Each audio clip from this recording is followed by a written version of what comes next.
Meski ceritanya terasa panas dan bikin salah fokus dan membuat tegang bagian bawah Anda, tapi tetap aman untuk semua umur. Kalau kalian suka dengan cerita ini, jangan lupa untuk tekan tombol subscribe, supaya kalian tidak ketinggalan cerita-cerita seru berikutnya. Jangan lupa juga untuk like agar kami semakin semangat membuat kisah-kisah menarik lainnya. Dan tulis pendapat kalian di kolom komentar tentang bagian mana yang paling bikin kalian ikut hanyut dalam alur cerita ini. Raka baru 2 bulan bekerja di sebuah perusahaan properti ternama. Usianya baru 25 tahun, masih fresh graduate, tapi punya dedikasi tinggi. Yang membuat pekerjaannya terasa unik adalah sosok atasannya, Maya, seorang manajer proyek muda berusia 32 tahun. Maya terkenal cantik, anggun, dan sangat karismatik. Namun, di balik ketegasannya, ia punya sisi menggoda yang membuat banyak bawahan sulit fokus. Hari itu, sebuah rapat kecil di ruang kerja Maya membuat Raka harus berhadapan langsung dengan pesona sang majikan. Ruang kerja Maya, jam 9 pagi. Maya, Raka, masuk sebentar. Aku mau kamu presentasikan data progres proyek minggu ini. Raka, baik, Bu Maya. Masuk dengan membawa laptop, sedikit gugup. Maya duduk santai di kursi kerjanya, mengenakan blazer tipis dengan blus putih. Rambut panjangnya terurai, dan senyumnya selalu berhasil membuat siapapun merasa bergetar. Maya tersenyum tipis. Kamu tampak tegang sekali. Tenang saja, ini cuma presentasi kecil. Aku ingin lihat caramu menjelaskan. Raka berusaha menatap layar. Iya, Bu.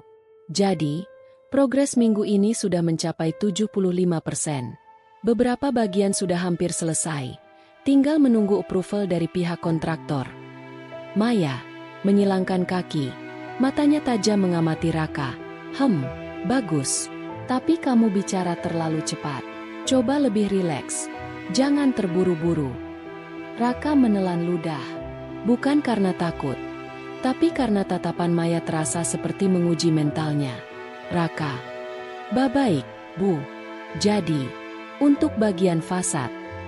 Maya tiba-tiba tersenyum genit. Kalau kamu grogi setiap kali aku tatap seperti ini, bagaimana kamu bisa menghadapi klien yang lebih cerewet dariku?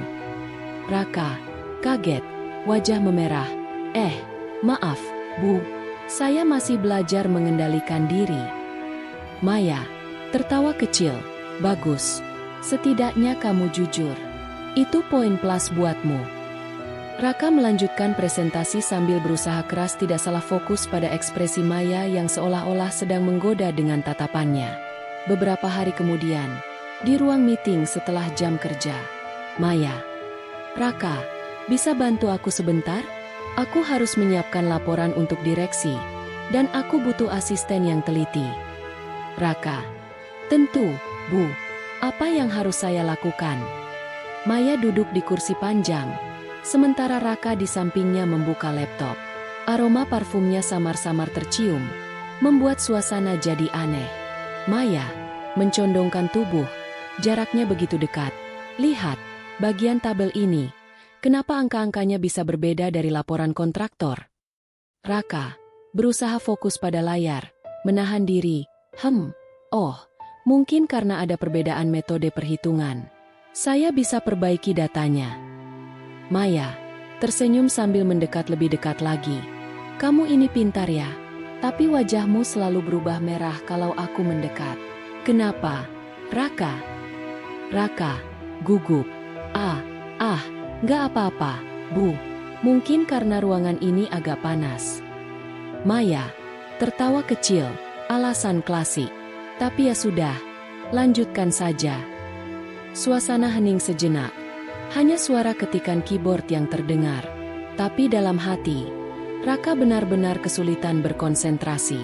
Keesokan harinya, survei lapangan proyek. Maya dan Raka turun langsung ke lokasi proyek. Matahari terik membuat semua orang berkeringat. Maya melepas blazernya, hanya mengenakan blus lengan panjang tipis.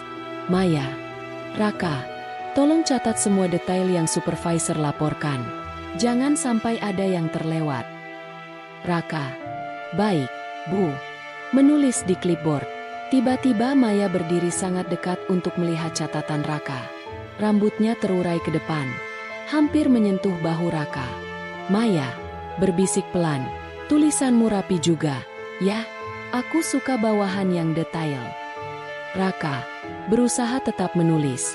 Terima kasih, Bu. Supervisor proyek yang melihat hanya tersenyum samar, seolah tahu ada ketegangan aneh di antara mereka. Supervisor, Bu Maya, kalau catatannya sudah cukup, kita bisa lanjut ke blok selanjutnya. Maya berdiri tegak, senyum tipis. Baik, ayo, Raka. Raka menarik napas lega. Ia merasa Maya seperti sengaja membuat dirinya salah fokus. Suasana kantor pukul 10 malam. Hanya ada Raka dan Maya di ruangan itu. Mereka lembur menyusun laporan penting. Maya meregangkan badan, lalu menatap Raka. Kamu tidak keberatan aku sering minta bantuanmu, kan? Raka, tidak, Bu. Justru saya senang bisa banyak belajar. Maya mendekat, nada suara lebih lembut. Aku suka semangatmu. Tapi hati-hati. Jangan sampai terlalu keras bekerja hanya karena ingin menyenangkan atasan. Raka mendongak menatap Maya. Saya bekerja keras karena memang ingin memberikan yang terbaik. Maya menatap lekat-lekat. Jawaban yang bagus. Kamu berbeda dari yang lain. Hening beberapa detik. Raka merasa dadanya berdegup kencang. Raka, Bu, boleh saya jujur? Maya tersenyum samar. Tentu, katakan saja. Raka, kadang saya merasa sulit fokus kalau ibu terlalu dekat seperti ini. Seolah-olah ibu sedang menguji saya. Maya tertawa kecil, lalu berdiri. Mungkin memang aku sedang mengujimu, Raka. Aku ingin tahu, apakah kamu tipe orang yang bisa tetap profesional meski digoda situasi? Raka diam, menunduk. Itu tantangan yang berat, Bu. Maya menepuk bahunya pelan. Tapi kamu sudah melaluinya dengan baik sejauh ini. Jangan khawatir. Aku percaya kamu bisa lebih kuat. Suasana kembali cair. Mereka melanjutkan lembur sampai laporan selesai. Beberapa hari kemudian, kantor sore hari. Maya, Raka, ikut aku sebentar. Ada sesuatu yang ingin aku tunjukkan. Mereka masuk ke ruang kerja Maya. Di meja sudah ada sebuah amplop. Maya, aku sudah lama memperhatikan kerjamu. Kamu selalu fokus, meski aku kadang sengaja mengganggumu. Raka kaget. Jadi, memang sengaja, Bu? Maya tersenyum menggoda. Ya, aku ingin tahu sejauh mana kamu bisa bertahan. Dan ternyata, kamu berhasil. Raka menarik napas lega. Saya kira, ibu hanya ingin membuat saya salah tingkah. Maya tertawa, itu bonusnya. Ia lalu memberikan amplop itu. Maya, ini penghargaan dari perusahaan. Kamu resmi dinaikkan jabatannya sebagai asisten manajer. Raka, mata berbinar, serius, Bu? Maya, ya, kamu layak mendapatkannya.